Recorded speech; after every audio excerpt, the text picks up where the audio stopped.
సామాజిక అస్త్రం number one number one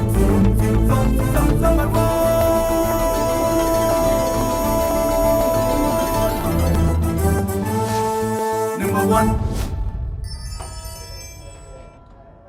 Andhra Pradesh రాజధాని అమరావతిలోని సచివాలయంలో ఏపీ కేబినెట్ సమావేశం నిర్వహించారు. ఈ కేబినెట్ భేటీలో కొన్ని కీలక నిర్ణయాలు తీసుకున్నారు. ఇందుకు సంబంధించిన కేబినెట్ నిర్ణయాలను మంత్రి పార్థసారథి మీడియాకు వెల్లడించారు. గౌతు లచ్చన్న తోటపల్లి బ్యారేజీకి సంబంధించి రెండు వైపులా 1 మెగావాట్ అదేవిధంగా 2.7 హైడ్రో ప్రాజెక్టును ఏర్పాటు చేయడానికి ఆమోదం తెలిపామన్నారు. కృష్ణానదికి వరద వస్తే దిగువ ప్రాంతాలు మునిగిపోయి ప్రజలు నష్టపోతున్నారని చెప్పారు. ఈ వరదలను దృష్టిలో పెట్టుకుని సుందరయ్య నగర్, మహానాడు ప్రాంత వాసులను ఆదుకోవడానికి 294 కోట్ల రూపాయలతో చేసిన ప్రతిపాదనలను మంత్రి మండలి ఆమోదం తెలిపిందన్నారు. మరోపక్క కూడా రిటైనింగ్ వాల్ నిర్మిస్తామన్నారు. AP ICDC special purpose vehicle కి సంబంధించి వైఎస్ఆర్ కడప జిల్లా సీకే దిన్నె మండలం కొప్పర్తి, తాడిగుట్ట గ్రామాల్లో 2595.74 ఎకరాల భూమిని ఏపీ ఐఐసీకి బదిలీ చేశామన్నారు. మరిన్ని లేటెస్ట్ అప్డేట్స్ కోసం చూస్తూనే ఉండండి నెంబర్ 1 న్యూస్. సామాన్యుడి చేతిలో సామాజిక అస్త్రం.